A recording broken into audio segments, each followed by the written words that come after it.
This is The Sports Life. Carter, baseline out of bounds. He throws it to Pryor, left wing.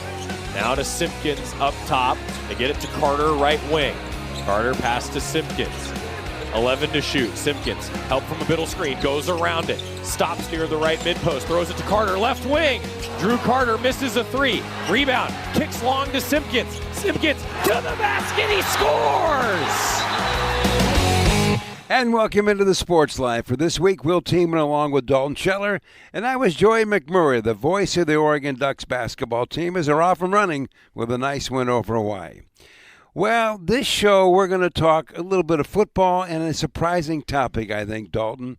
We're talking about the Iowa Hawkeyes being a potential college football playoff team, which was clearly not on my radar in August, and maybe not others as well. Well, and when they lost by 3 points to Iowa State, whatever hope you did have, you kind of just checked it off. It's over. It's over. Look what the Hawkeyes have done. It really is something pretty special.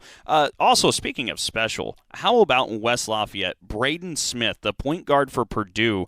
I don't think everybody fully understands, Will. We're talking about somebody who may not just shatter the Big Ten all-time assist record, but might eclipse 1,000 assists for a career. That's only been done by 4 other players ever, and he could even maybe push for number 1 all-time. Braden Smith is spectacular, and the voice of the Boilermakers, Rob Blackman, will be talking about him and his career as we tip off.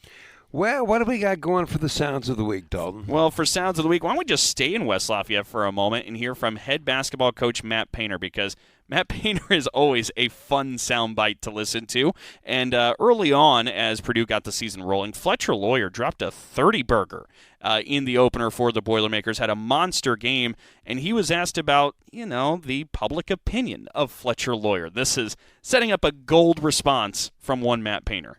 I think you're aware of the pulse of your fan base where people love Fletcher Lawyer or they want to replace him. It seems like that's kind of been the... Well, the people that want to replace him aren't very smart. That's what I was going to ask. So let's don't hang out with them. So let's don't hang out with them, huh? Simple as that, right? Yeah, there you go. Thought that was such a great answer defending his guy. I mean, you asked that question after the guy just lit up somebody for 30? Are you kidding me? Well, it did set the table for Matt to say, yeah, those people are not very smart. Not very smart.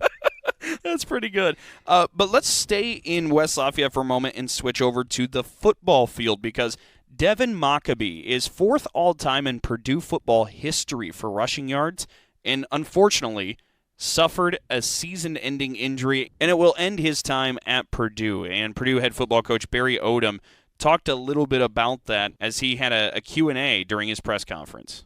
Unfortunately, Friday he had a procedure. We were hoping that we would get a little bit better news after that they did that procedure on his ankle, but unfortunately the injury sustained. He's played his last ball here, and I sure hate that, because he is such a wonderful young man, a great leader of this program, a great representative of Purdue University, and the things that he's poured into our program and university since I've been here. He will go down as one of the really, really enjoyable, great guys that I've had a chance to coach, and will be connected forever. And I know that this place means a whole lot to him. 4th all-time leading rusher, huh? Yeah.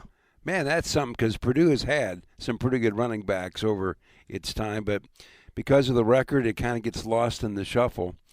And I know Purdue's not having a great year, but I think, given where they started this year, I think they've done pretty well. I kind of like the blocks that Barry Odom's building early on for the Boilermakers. It just, look, that one's going to take some time for the Purdue program. They were in a pretty desperate spot heading into the beginning of the Odom tenure.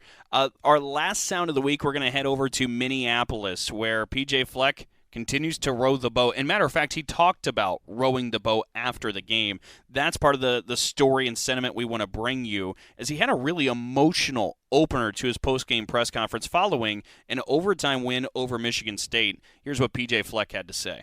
I'm going to start with this. We won the game. Kids found a way. All right, I'm going to start with this, too. Wore this blue wristband. Our community's been through a lot. I've been here 9 years. I watched our community go through an awful lot of things. And that's why Heather and I love it here so much, is because of the response and the resolve of the Twin City area and the state of Minnesota. And I've watched a lot a lot of horrific things at times, and a lot of special things at times. And I'm no bigger than anybody. I'm a member of our community like everybody else. But today was a really, really special win. We had Fletcher's 3 buddies and his brother join us yesterday from the Annunciation shooting, and Fletcher was one of the young people who lost his life. And their dads came and spent a lot of time with us yesterday, and it's pretty amazing how resilient kids are. They come into my office and they want to know about, can we have some bubble gum? Coach, what sunglasses do you wear and why? Which tie you picking tomorrow? What game is this? What game is that? And I think it's really important to understand is because at Fletcher's funeral, it was talked about how one of his greatest moments and memories was at our USC game last year when we stormed the field and beat, a top 11 team in the country, USC. And there's a picture in my office, and I didn't even know the family, but there's a picture of those boys on our field. And I have 4 kids, like a lot of you have children. And it's the most unthinkable, tragic, catastrophic feeling you probably could ever have with losing your child. And to have Milo, Tripp, MJ, Sebi, and their dads just being with us all weekend on their time when they were ready. Mike Rosbicki did a tremendous job of hosting them and bringing them into our family. And they were with us on the sideline pregame. They were with us in the locker room after the game. They all got a game ball. And I know Fletcher is smiling down on his buddies and his brother. Kids are really resilient, but we don't understand how that will really impact and affect young people when they're 20, 25, 30, 35, 40.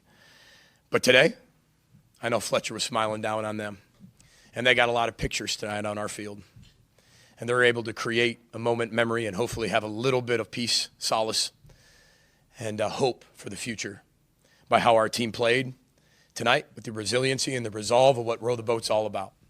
We can't bring Fletcher back. We can't make it easier. But I hope that for 45 minutes in my office here, for pregame, to that locker room, they could smile. And I thought they did. So this goes way bigger than football, everybody. I get paid to win, but I understand my role as a head football coach. I understand the obligation I have and the job I have to do and who I represent. And I never take that lightly.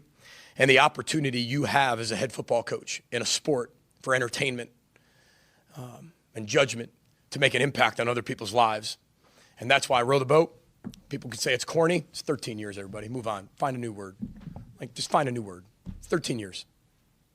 It's almost 100 wins. Move on. Corny? It's never give up. It's what we just talked about with Team Fletcher. And if you're going to call that corny, you have issues and problems. Wow. Well, Dalton, I don't know what you say after that. I just don't. And P.J. Fleck, I don't think he's corny. And I really appreciate everything you just said and what he just did. Back with more of the Sports Life in just a moment. So, got one for you, boss. Oh, yeah? What's black, white, and dented all over? I give up. The company truck. I know, but thanks to our agent, we've already submitted an insurance claim and can track the status right from the app. Auto owners pays what they owe without any hassle.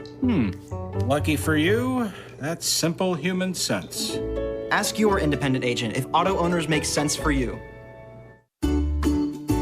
Medicaid and CHIP offer free or low-cost health coverage for children and teens. Hospital and doctor visits, prescriptions, shots, and more are covered. That's peace of mind for parents if a child is sick or gets injured. And parents may now be eligible for Medicaid too, even if they've applied in the past. Enrollment is always open. Visit insurekidsnow.gov or call 1-877-KIDS-NOW. Paid for by the U.S. Department of Health and Human Services.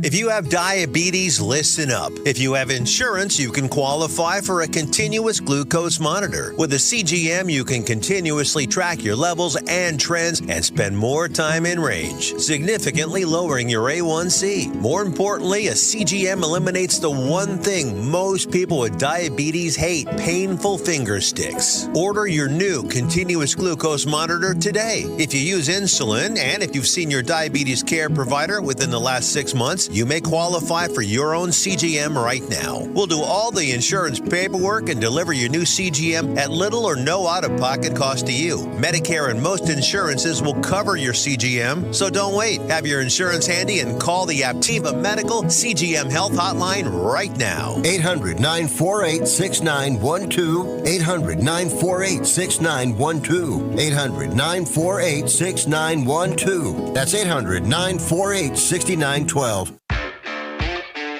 We'll be back with more in a moment. This is The Sports Life.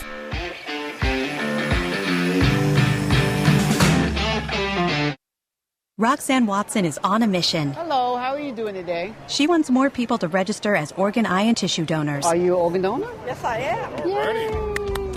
My goal is to sign up the most people in the United States. What drives her? Roxanne's own life was saved through the gift of a heart transplant, made possible by an organ donor. I decided that day that I was going to devote myself to the cause of organ donation and signing people up and honoring my donor by doing that. Now she's back to health, and she's a powerful force helping to save lives every day through her work. Imagine what you can make possible by leaving behind the gift of life. 8 people can be helped with the major organs, and up to 50 people can be helped with a little bit of everything. And when you think about it that way, that you could help that many people, it's amazing. It really is. Learn more and sign up as an organ, eye, and tissue donor. Go to organdonor.gov. A message from the U.S. Department of Health and Human Services, Health Resources and Services Administration.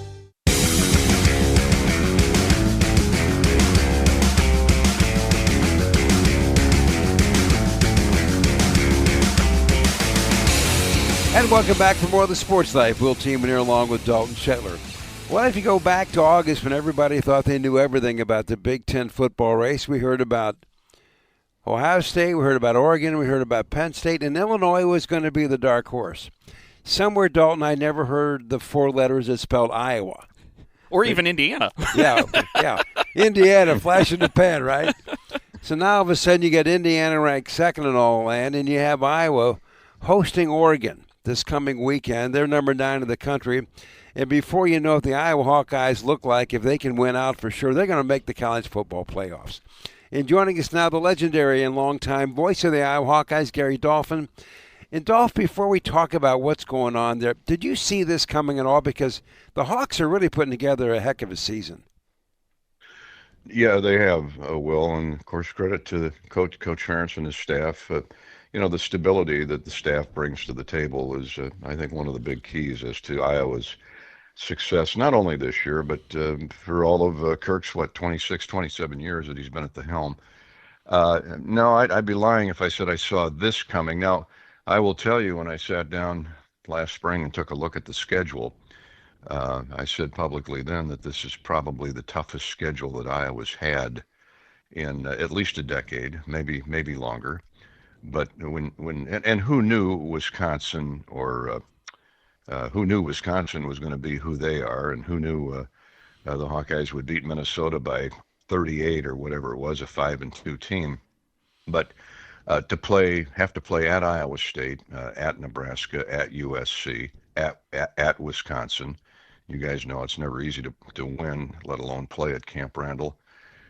And then have the likes of Penn State and Indiana and other really good teams, Oregon most notably this Saturday at home. This, I thought to myself, if this team can get to 9 wins somehow, they're going to be in the running for a wild card spot, and that's exactly what's in front of them right now. The second week of the season, they lost by a field goal at Iowa State. That's always a knockdown drag out. As you guys know, it's no different in Michigan State. Those interstate rivalries can go either way. But I knew Iowa would have another outstanding defense with Phil Parker. He just reloads every year, much the way Norm Parker, the other Michigander, did back in his day. Special teams have been a little less than spectacular because of Caden Weegan. He was voted the best special teams player in America last year. He's back. They've got another punter from Australia who's averaging, 45, 46 yards. And they got an All-American kicker in Drew Stevens. So you knew they were going to be okay there. What we didn't know was could Mark Gronowski handle the transition from FCS to FBS, and he had some shoulder surgery in the spring, hurt a knee early on in the season, but now he's close to 100%, and that's the big difference. They have a guy at quarterback that is a veteran. He's salty. He's 6'2", 235 pounds, and he's rushed for 10, 11 touchdowns. And he's really stabilized that offense. Now, they've still got work to do in the passing game, but as you know, Iowa always runs the football, and they're doing that with, last year it was Caleb Johnson. This year it's 4 guys, including Gronowski, who are all in that 200, 300, 400 yardage category.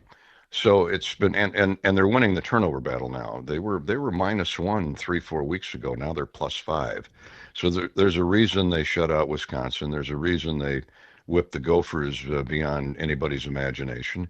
And there's a reason they held on to beat Penn State. And it's because the defense forcing turnovers primarily, but also Gronowski's really been a stabilizing force.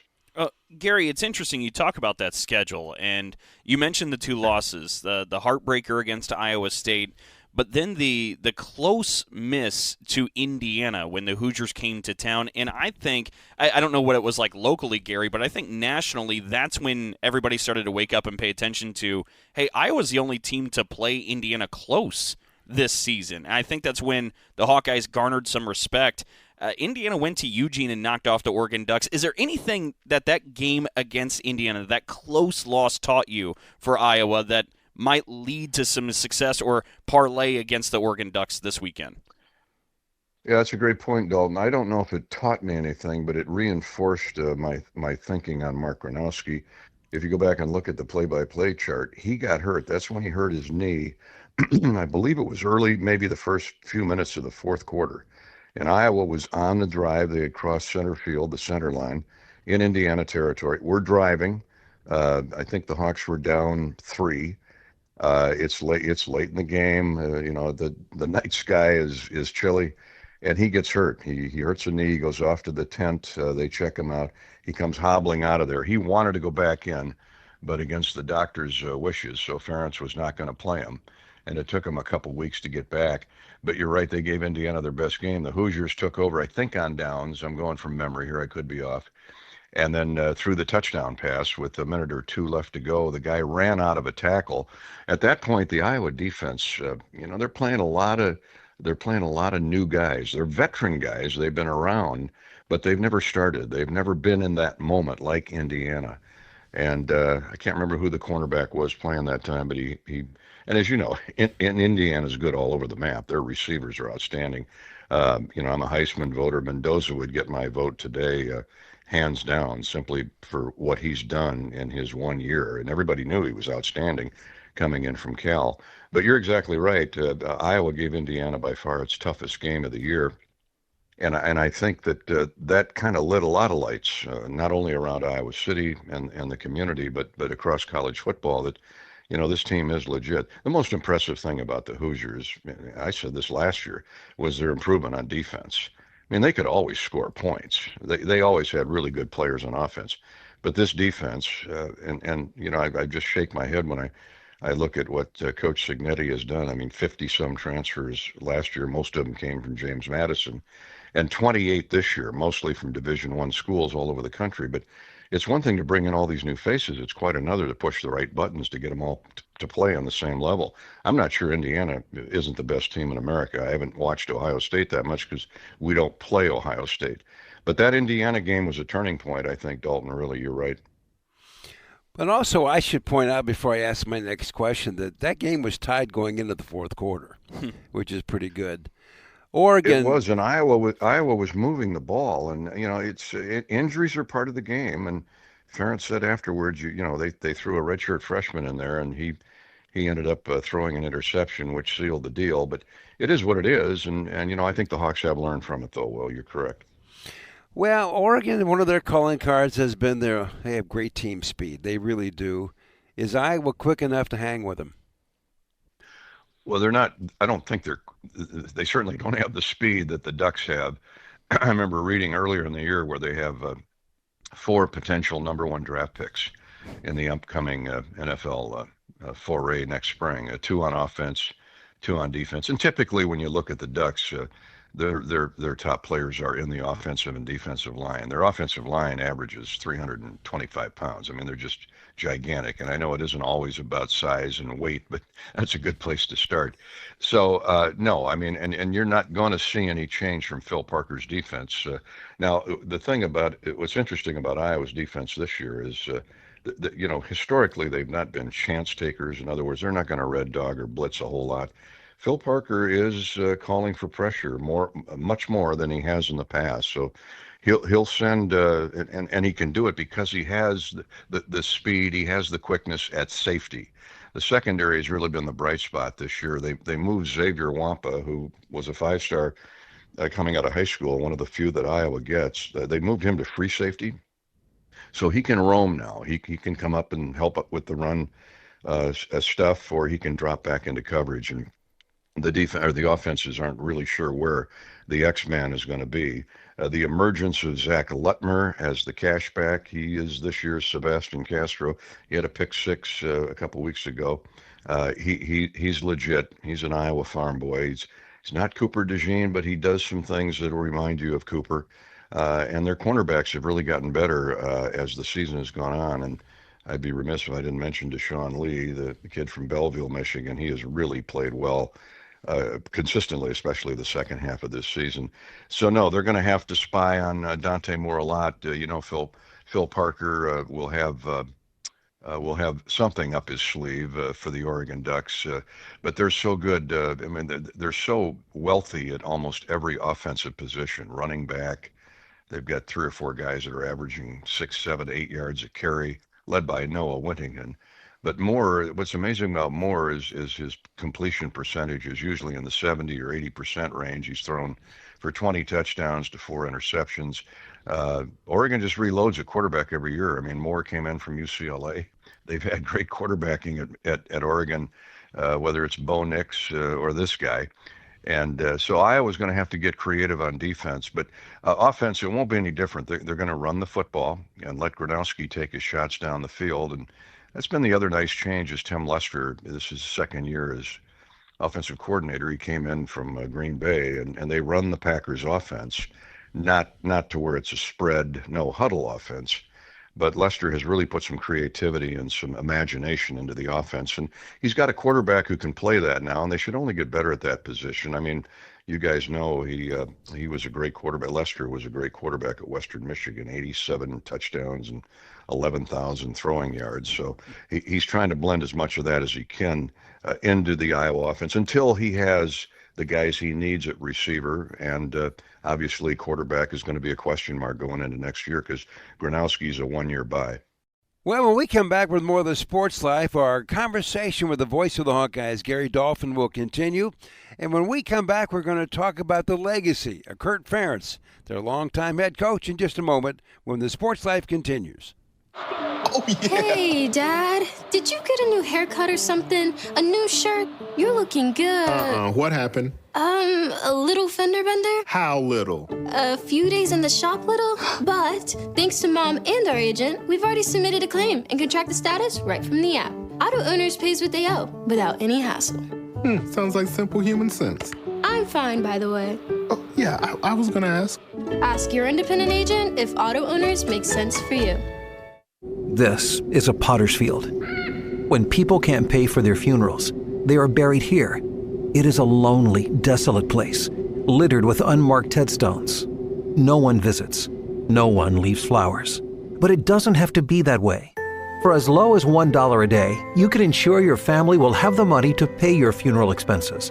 We offer burial insurance plans that pay up to $30,000. Considering the average funeral costs more than $10,000, that's peace of mind for your family. There are no medical exams, your rates won't increase, and your policy cannot be canceled as long as you make your premium payments. Call now to get approved in minutes and ensure your final resting place is more than just a pauper's grave in a potter's field. 800-562-2407. 800-562-2407. 800-562-2407. That's 800-562-2407. Paid for by Final Expense Direct. We all make choices about alcohol. Kids make choices whether to drink or not. Bye, Dad. Remember, I'm going to Alex's party tonight and sleeping over. Hey, Em, Remind me about that party again? And adults make choices whether to talk about it. That's true of parents and every other trusted adult in a kid's life. Kids want to know our expectations, and they want honest answers in everyday conversations. So talk with your kids and help lead them on a positive path, because when you talk, they hear you. Learn more at underagedrinking.samhsa.gov. We'll be back with more in a moment. This is The Sports Life.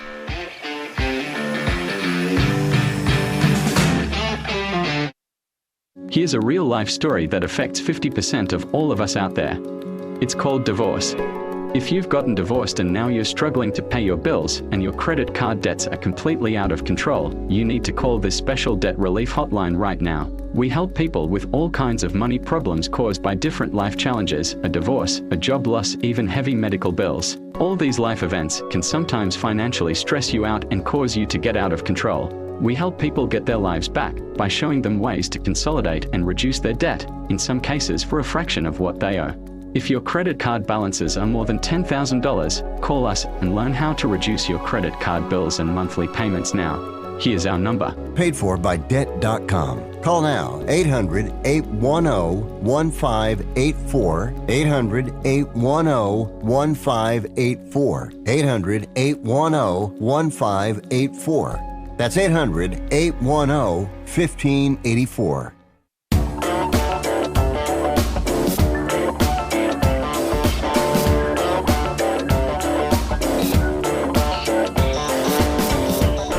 Welcome back for more of the Sports Life. Will Tiemann here along with Dalton Shetler. And don't forget Auto Owners Insurance, simple human sense. Ask your independent agent if Auto Owners make sense for you. Well, today we're talking about the Iowa Hawkeyes, maybe the surprise team so far in the Big Ten on the plus side. And we're going to resume our conversation with Gary Dolphin, their voice. And Kurt Ferentz, Dalton, what a run he has had. Oh, most certainly, and it's been there for so long. And I think, Gary, that's one of the really big curiosities or fascinations I have with what we're currently experiencing with Kirk Ferentz, because I feel like any long-tenured head coach, anytime there's maybe a sniff of a regression or a step back, there comes a lot of noise, and the volume gets louder and louder. It felt like there might have been a little bit of noise around Kirk Ferentz for a little bit, and what do you know? You take a look, and today he's got them in a spot where if they win out, it looks like they're headed for the college football playoffs. I think it's a bit comical how this is all played out. How has Kirk Ferentz been able to kind of push away that noise and continue to be who Kirk Ferentz is and who the Iowa Hawkeyes are? He believes in the plan, Dalton, the plan that, the great Joe Moore and Ted Marchibroda and Hayden Fry and Bill Belichick taught him, because he's worked under all those guys. He's worked under 3 or 4 Hall of Fame coaches, and he's taken bits and pieces from each. And I think that that is the stoicness of the Western Pennsylvania boy, blue collar, who believes in his system, and it's worked. Think about this. What do we got? $150 million in dead money out there against that needs to be paid to the 10 or 12 coaches that have already been fired this year. Kirk Ferentz was 4-19 his first 2 years at Iowa. You wouldn't get that chance today. You'd be gone after 2 years, and I wonder what some of these athletic directors are thinking from time to time. But Bob Bowlesby stuck with Kirk Ferentz. Of course, he was his hire, and in year 3 they went to the Alamo Bowl and beat Mike Leach and Cliff Kingsbury and the crazy wild offense that Texas Tech ran, and this is what now they're bowl eligible for the 24th time in the last 25 years, and you can make fun of all the bowls that you want, but Iowa usually goes to some bowl around January 1st, so it's usually a pretty good pick, and if they're not in the playoffs, it's usually the next tier, and I think Iowa fans are happy with that. I think where the criticism came into Kirk recently was most people, and he would probably admit it, that Brian stayed too long as offensive coordinator, that he was struggling, and maybe that wasn't the right fit for him. It proved not to be the right fit at Iowa anyway. I think he's a terrific assistant coach, and he's showing his wares out at Fresno State right now. They're having a great year, and he's out there working for that staff. So I think that's where the only fly in the ointment occurred. But he is the same guy, and I can promise you he could give 2 shakes about the college football playoffs first rankings that came out last night. I see they're 20th or whatever. He could care less about that. All he's worried about are the Ducks, and this is a tough finish. At USC next week, Oregon this week, then the Hawks host the Spartans, and then they end up at Nebraska. And whether Nebraska is good or bad, and they've been mostly bad lately, but they're really good the last couple of years under Coach Rule. That's not going to be a cakewalk or any cup of tea. So that's all he's focused on right now. But to your point, Dalton, Iowa's usually plays their best football. Its best football in November, and here we are in November. Real quick, Gary, to wrap this thing up, as you studied this game, Oregon and Iowa, is there something that just jumps out at you that the Hawks got to be worried about or take advantage of? Yeah, Dante Moore obviously is the drinkster, and he's a kid from Detroit, so he's a tough guy. He grew up in Big Ten country.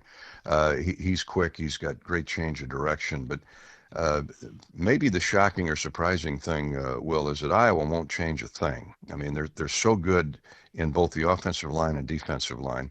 They've got an All-American in Aaron Graves. They got two outstanding defensive ends in Llewellyn and Herkett, who are all both are fifth-year seniors. They've gotten much better in the back end. They've got three linebackers, one who started a little bit last year. The other two, they're first-year starters, but they're juniors and seniors, and they've gotten better as the season has gone on. So I think with the Iowa defense, it's steady as she goes. Offensively, you're going to see Gronowski probably carry the football 10, 12, 13 times. At quarterback. He's an outstanding rusher. He makes great decisions. He's an RPO, but he's not the speediest RPO guy. And then Iowa has three tailbacks. They're going to try and pound and ground. They have they had the number 2 rated offensive line of returnees coming into the season. I read that somewhere. And they've got 3 seniors to lead the way, led by Outland Trophy candidate Logan Jones. I think it'll be pretty plain Jane for Iowa. The big thing, though, to answer your question, Will, hang on to the football. If you turn it over to Oregon, it's going to be a long day. Well, I hope you guys have a great broadcast, Gary. It should be a fun game to do. Yeah, looking forward to it, Will. It should be a great game. We don't get many of these type of matchups. Usually we get a lot of good teams come to Kinnick. Iowa, this might be the best Iowa team in several years, so we'll see where the chips fall.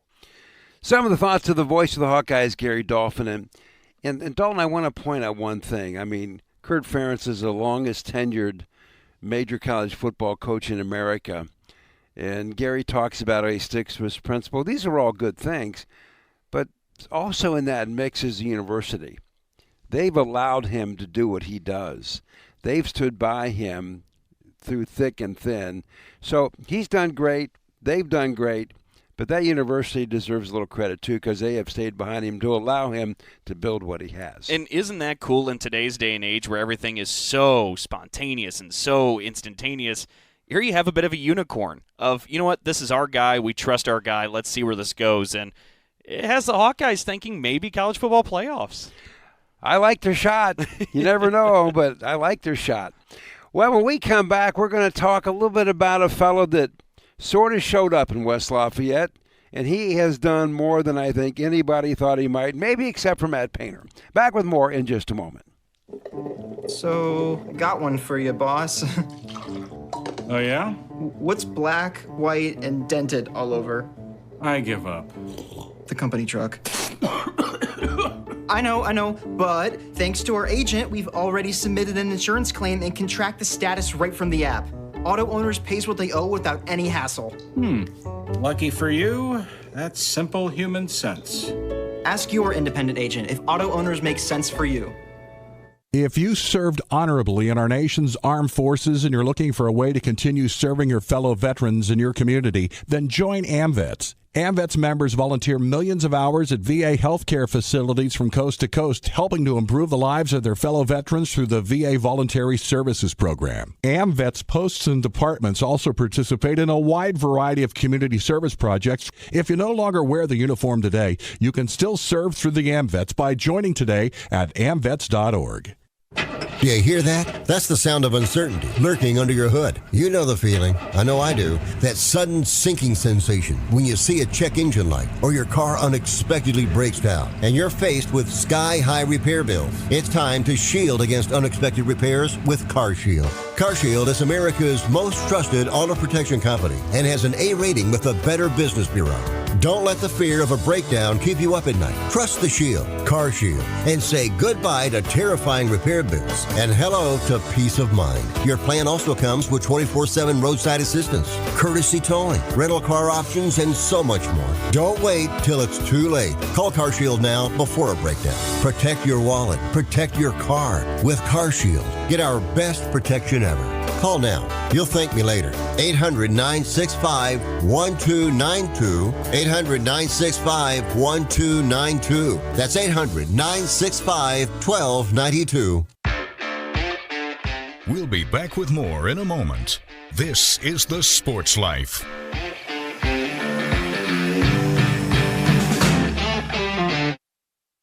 Did you receive a call or message that mentioned Social Security and demanded immediate action? Did the caller know your Social Security number or other personal information and tell you that your Social Security number had been used in connection with the crime? Did you feel worried that your Social Security number might be suspended, your bank account might be frozen or seized, or you could be arrested? That is not the Social Security Administration. Social Security will not threaten you, demand your personal information, or instant payment, email or text you pictures or documents, or use a real government official's name to gain your trust. Social Security does not accept payments by gift card, prepaid debit card, internet currency, or by mailing cash. Criminals use these forms of payment because they are hard to trace. Do not be fooled. Hang up. Ignore them. Report this criminal activity to the Social Security Administration Office of the Inspector General at oig.ssa.gov. Produced at U.S. taxpayer expense.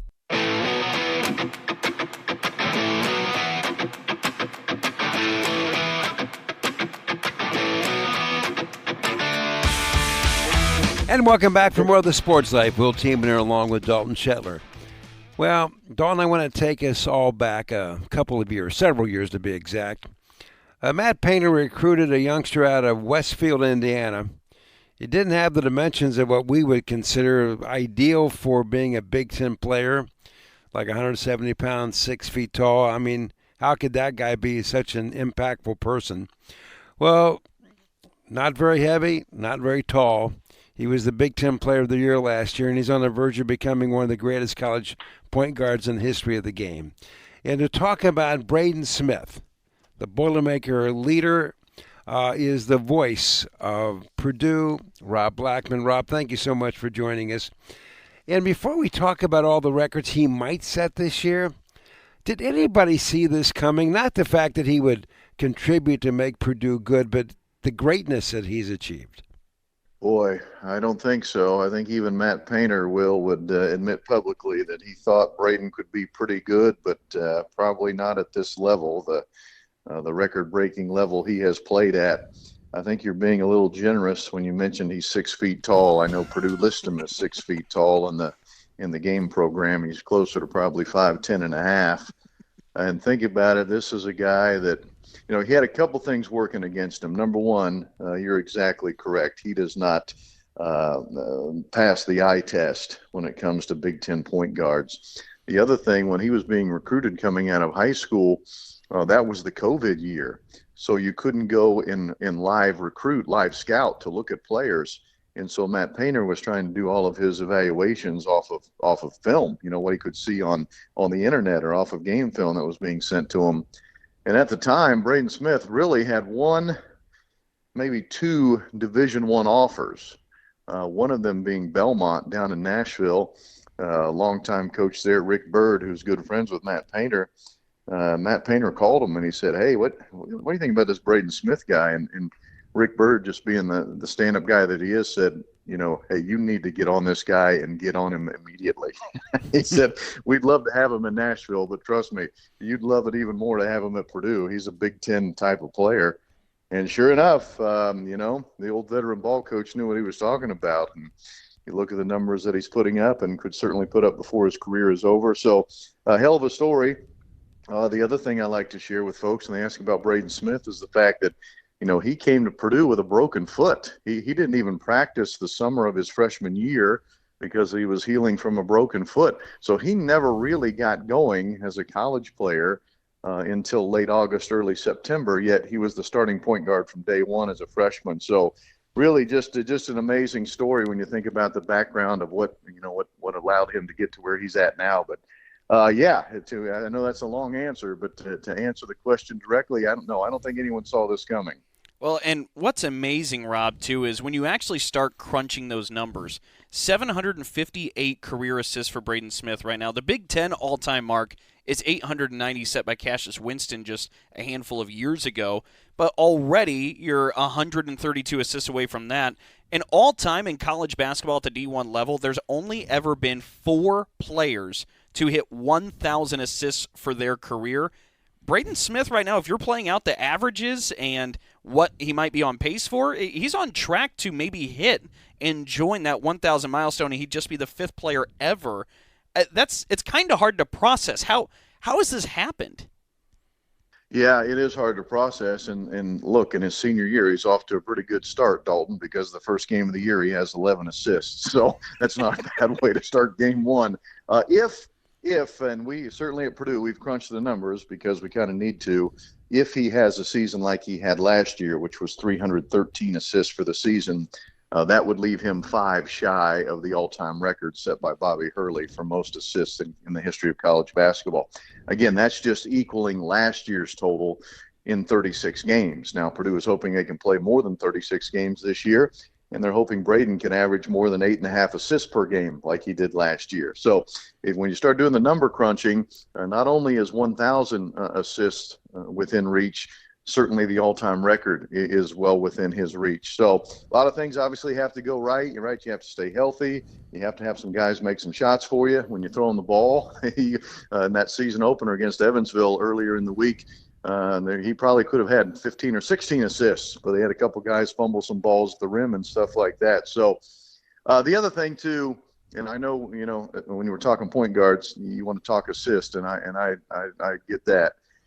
He's on pace to finish with 2,000 points, 1,000 assists, 700 rebounds, which has never been done in the history of college basketball. Those are mind-blowing numbers. So yeah, if he can stay healthy, good Lord willing, he might retire from his collegiate days as one of the best, if not the best, that ever played the point guard position. I'm trying to get by that rebound number for what you call a 5'10.5" guard. Yeah, right. It's amazing. It really is. He is a tenacious rebounder. And on the defensive end, Purdue, like a lot of teams will, leaves the point guard back defensively as a safety when Purdue's on offense. So just think about that. He has rare opportunities to go get offensive rebounds. All of his rebounds have to come from the defensive end. And he's already over 500 rebounds in his career going into his senior season. So, yeah, I find myself, even as I'm talking to you guys, I'm thinking to myself, am I making this stuff up? I need to double check my numbers here. It's just so amazing. In at the rate he gets assists, the more games, obviously, the better in trying to break Bobby Hurley's record. But the other thing is, when you talk about that, it's not pie in the sky. How good is this Purdue team this year? Number one preseason, obviously the pick to win the Big Ten, obviously a team that's going to run at the national championship. So I don't think it's crazy to talk that way, but as you've seen them in practice, now at least a game for real, what do you think? Yeah, certainly a work in progress, and you know how this stuff goes, especially with coaches. A veteran in Tom Izzo there in East Lansing, a veteran at Purdue and Matt Painter, they're never satisfied, and there's a lot of work to do. But on paper, without question, Purdue has the roster is put together that could make a run at the national championship. Two things that Purdue was very deficient at last year was rebounding the ball, number one, and two, protecting the rim. Those are the real areas of deficiency. You think about Purdue made it all the way to the Sweet 16 last year. They were an eyelash away from getting to the Elite Eight, yet Purdue defensively was the worst 2-point defense in the country which that is hard to fathom. You're the worst 2-point defense in the country, yet you almost got to the Elite Eight. So Purdue really needed to shore up those two things, protecting the rim defensively and rebounding, and they felt like they did that, with the addition of Oscar Clough, who's a 6'11" transfer from South Dakota State, who was the second leading rebounder in the country last year, and maybe even probably more importantly, Daniel Jacobson, who's 7'4", is back healthy. He only played one game last year for Purdue. He actually broke his leg in the first minute of the second game of the year last year. So he missed the whole season. So now he is back. So you add Clough, you add a 7'4" player in Jacobson, all of a sudden you feel like you're in pretty good shape in those two areas of deficiency. I think those two additions alone puts Purdue in that position where they can feel like they can legitimately make a run at the Final Four. But make no mistake about it, this team goes as Braden Smith goes. Well, Rob, is it a tree or a factory that Matt Painter keeps these 7-footers on? It is a bit amazing. All of these 7-footers keep finding their way to Purdue. I don't know. I'm not exactly sure how. I'm speaking here a little bit tongue in cheek, but and to be totally serious with you, one thing Purdue is very deliberate about in recruiting big guys is they emphasize and then they show them not only on tape but statistically how often Purdue throws the ball in the post. And that's something that those big guys are very interested in. They start salivating when they see the hard numbers of how often the ball goes into the post for Purdue, because you guys know so often big guys never see the ball at even the professional level. For whatever reason, those little guys like to keep the ball in their hands all the time, never throw it into the big guys. That is a point of emphasis at Purdue, and I do think that really helps in recruiting when Purdue can show tangible evidence that, hey, we throw the ball to big guys. If you're a big guy at Purdue, you're going to touch the ball basically every time down the floor, and that certainly helps. But yes, how Matt keeps continuing to find guys 7 feet, and more importantly, 7-footers that can play. To me, that's the key. I think there are probably enough 7-footers walking around out there that maybe every team in college football or in college basketball could have one. But can they actually play, right? Can they walk and chew gum at the same time? That's sometimes a big difference there in delineating the differences between good players and bad at 7 feet tall. So, yeah, not only does Matt Painter find those guys, but you know what? They end up being pretty good players, too. Just look at Zach Edey from 2 years ago. I was going to say, I think if I was Purdue and I was recruiting a big guy, I just would unscroll the list of accomplishments that Zach Edey had in his time in West Lafayette. But, Rob, I wanted to ask you real quick, too. I know primarily this conversation's been centered around Braden Smith that Will and I are having with you. We talked about some other members of the team. But Fletcher Lawyer, we heard Matt Painter's comments in the top of the broadcast, top of our show here, about his 30-point game earlier this season and kind of silenced the haters and critics, did Matt Painter. I was curious, what went into Fletcher Lawyer's performance there and what makes Fletcher Lawyer the player he is? Well, probably the only bad thing, and I mean that this would be the only bad thing about Braden Smith's success, is the fact that Fletcher Lawyer, his running mate, his classmate, has kind of been forgotten about, because those two guys, not only did they come in together, but they've started every single Purdue game together. Fletcher also started game one as a true freshman and has never come out of the starting lineup. You think about his performance in the season opener against Evansville, 7 of 10 from 3. This is a guy that led the Big Ten in three-point shooting last year at just under 45%. This is a guy who 2 years ago, when Purdue made its run to the Final Four, in the month of March at one point was shooting, I think it was 72% from 3. That's for the month of March. So yeah, this guy's a flamethrower. But again, when your classmate, when your running mate in the backcourt is Braden Smith, you don't get a whole lot of props, and rightfully so. Everyone's paying attention to Braden. But yeah, he's meant an awful lot to this team without question. In his ability to space the floor, right? That's the big key with him. And again, we talk about big guys. Why do big guys at Purdue have so much room to work in the low post and have success? Because they're surrounded by guys who can shoot the three, so your floor spacing is always good. And that's what Fletcher Lawyer brings to this team, instant spacing. And yeah, I did, we joked with him. We actually had him on our post-game radio show after the Evansville win. We're like 7 out of 10, that's not bad, right? Can you keep that up this season? And he jokingly said, maybe not, but you could tell in the back of his mind he was thinking, yeah, I think I could shoot 70% from 3 for the year. So let me say this. if Fletcher Lawyer shoots 70% for the season from the three-point line, Purdue's probably going to be in really good shape this year. I would think so, Rob. And before he lets you go, when you think of Purdue basketball and Coach Matt Painter, the question usually isn't, are they going to be any good? The question is, how good will Purdue be this year? What has been his magic down there? I mentioned Tom Izzo a minute ago. To me, and this is maybe just me trying to be too romantic about the game of basketball, I don't know. But you think about when Tom Izzo took over at Michigan State, he said for us to have success, we need to be more like Gene Katie's teams, right? He really wanted to match that toughness and that emphasis on the defensive side of the floor, which Gene Katie was having great success at Purdue. I find it kind of a full circle moment that now Coach Painter, when he really started finding his groove and having success, he talked about how he needs his teams to be more like Tom Izzo's teams at Michigan State. Toughness, rebounding, really having an emphasis on the defensive side of the floor, really crashing the boards in offensive rebounding at a high rate. So it kind of all comes full circle, right? Coach Izzo when he started, wanted his teams to be more like Coach Katie. Coach Painter, when he gets started, he wants his teams to be more like Coach Izzo. So I think you kind of start right there. Coach Painter's talked early and often, especially leading up to this season, how will this team deal with adversity? Because there is going to be adversity. I have terrible news for the Purdue fans.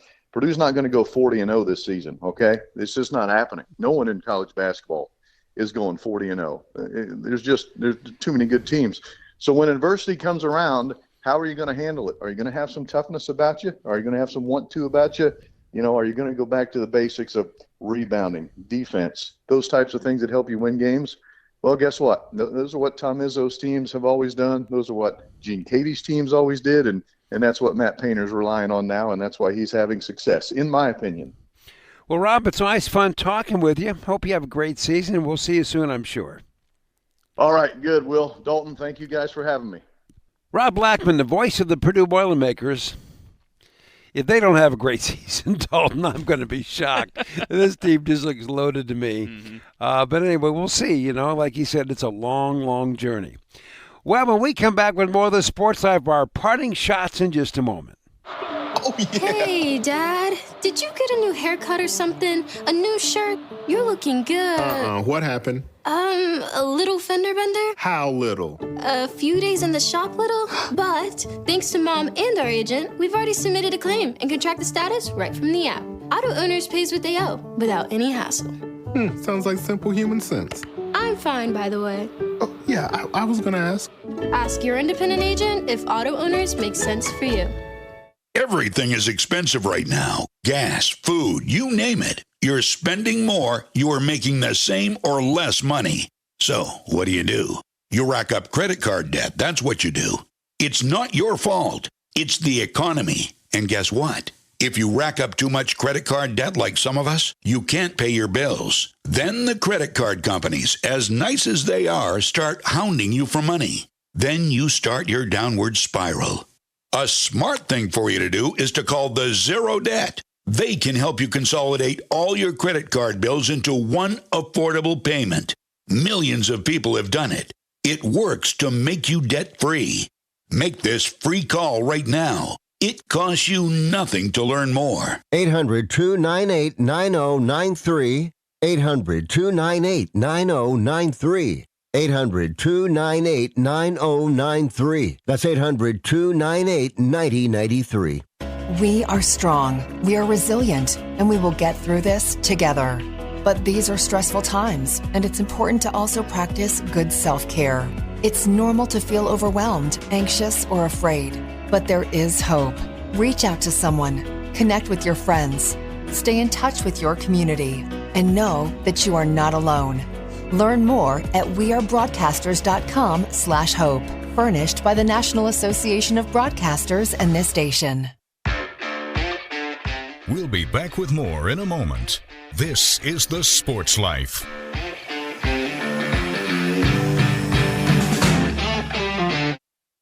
I found hope in the midst of an overwhelming situation. Alcoholism is a disease that can affect any family. Everyone suffers, but there is help and hope at Al-Anon Family Groups. Al-Anon gave me my life back. I'm a better father and husband. Are you in an overwhelming situation because of someone else's drinking? Al-Anon and Alateen can help. Local and virtual meetings are available. Maybe one could work for you. Call 1-866-200-0033 or visit alanon.org/hope. I'm Naheem Hines, professional football player.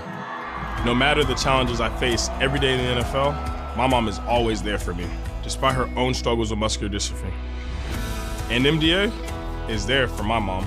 At their 150 care centers across the U.S., MDA is the leading organization in research and care for kids and adults with muscular dystrophy, ALS, and related neuromuscular diseases. Join me and learn more at helpmda.org today. Thank you.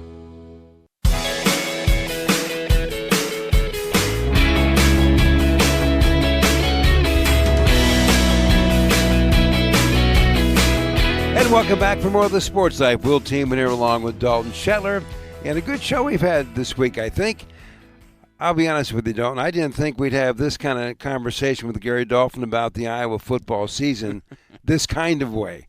Boy, have they been a positive surprise in the Big Ten. And Rob Blackman talking about Braden Smith, their point guard, who's really creating quite a legend for himself. That's a great story as well. So now it is time for our parting shots. What do you got? And by the way, if you missed any of that, make sure you give us a follow at Sports Life Now on Twitter or X. At Sports Life Now is our name. We'll have everything posted there. For my parting shot, look, we've covered a lot in this show, and it's a busy time of the year, right? You have basketball, hockey, football, everything's going on at the same time. We didn't have a window to bring this up, so I want to make sure that we address it somewhere in the show. Nebraska quarterback Dylan Raiola ended up with a season-ending injury this past week in the loss to USC, and that's huge because the Huskers are 6-3 heading into their last 3 games, the last quarter of their season, already clinched postseason. Did Nebraska in Matt Rule, but you kept waiting for Nebraska to continue to take that next step with Matt Rule, and this is just a devastating blow with Dylan Raiola being out, who had completed 72% of his passes, thrown already for more than 2,000 yards and 18 touchdowns in the 9 games he got to play. That's just a tough piece of news, and by the way, that loss to USC, that was Nebraska's 29th straight loss to a ranked AP team. That's a streak that dates all the way back to 2016. So at some point, the curse will be lifted for the Huskers, right? Well, that's what you would think, right? I mean, when they joined the Big Ten, obviously they were a national power. Mm-hmm. You would never guess years later you'd be saying something like that. It really is kind of mind-boggling. At some point, it's got to end. Water's got to find level. Well, I guess. That's our plea to Husker fans. There you go. Keep the faith. Speaking about good quarterback play and percentages, this record is floating around potentially. I don't think it's getting a lot of attention, but it sure has grabbed my eyeballs. Bo Nix in 2023, as quarterback of Oregon, set an all-time NCAA record completion percentage of 74.45% for the year. Well, this redshirt freshman down in Columbus, Julian Sam, their quarterback, right now he is sitting at 80.73%. That is an amazing completion percentage at any level. And if he keeps it up, he's going to own the record. So who's he got left? Well, they go to Purdue. They got UCLA, Rutgers, and at Michigan. And then postseason. A lot of football to go, but man. It's got the Buckeyes saying Heisman. Oh, that was cute, Dalton. That was really good. I try. Well, they are saying it. Well, that's a wrap for our show. And as always, we appreciate everybody joining us this week. And we should also note that you can find us wherever you find your podcasts, like SoundCloud, Spotify, and Apple. And make sure to check us out and hit subscribe. As always, thanks to the Big Ten Network. The Sports Life is produced by Dalton Shetler. Our executive producer is Wendy Hart. So on behalf of Dalton Shetler, I'm Will Tiemann, and thanks for your time.